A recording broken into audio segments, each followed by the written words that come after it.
అమ్మా ఎవరన్నది అది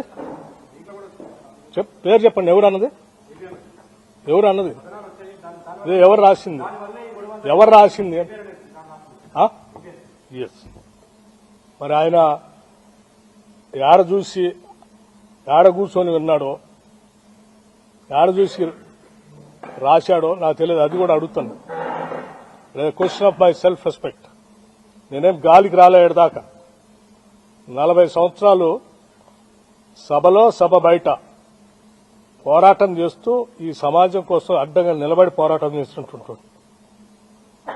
నీచ నికృష్టపు దిగజారిపోయి రాజకీయాల కోసం ఇటువంటి కట్టుకథనాలను సృష్టించడం లేకపోతే వాటిని స్ప్రెడ్ చేయటం చేసే అంత వీక్ క్యారెక్టర్ కాదు బట్టి విక్రమార్క.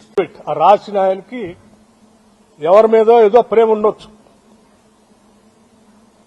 లేకపోతే నేను మొదటి నుంచి కాంగ్రెస్ పార్టీలో ఉండి రాజశేఖర రెడ్డి గారికి అత్యంత సన్నిధులుగా ఉండటం వల్ల రాజశేఖర రెడ్డి గారి మీద ఉన్నట్టు కోపంతో నా మీద కూడా కోపం చూపించడానికి రాసి ఉండొచ్చు. కానీ రాధాకృష్ణ గారి లాగా నేను ఏది పడితే అది మాట్లాడటమో ఏది పడితే అది రాయటమో నేను చేయను. ఎందుకంటే నాకు కొన్ని బాధ్యత, ఒక విధానం కూడా ఉంది.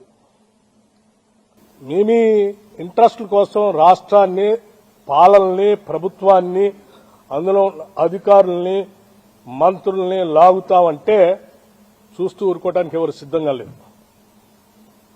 ఈ ఆత్మగౌరవంతో బతుకుదామని, బతకాలని, ఆత్మగౌరవం లేకుండా ఈ సమాజాన్ని దోపిడీ చేస్తూ హింసిస్తున్నటువంటి వర్గాలకు వ్యతిరేకంగా నిలబడి ఆ వర్గాల ఆత్మగౌరవాన్ని సాధించి పెట్టడానికని రాజకీయాల్లోకి వచ్చా. I also live with the same self respect. I don't bend for anything. I stand for that. ఏమ్మా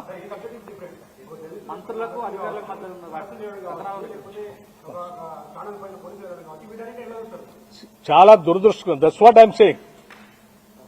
any channel you cannot cook the stories and write.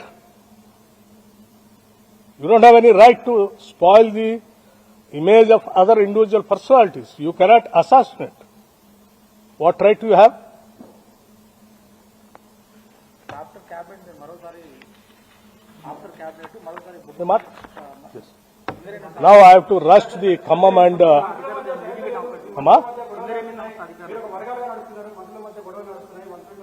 మా మంత్రులందరూ ఒక్క నిమిషం, మా ముఖ్యమంత్రి గాని మంత్రులు గాని ఈ రాష్ట్ర ప్రజల విస్తృత ప్రయోజనాల కోసం పనిచేస్తా ఉన్నారు.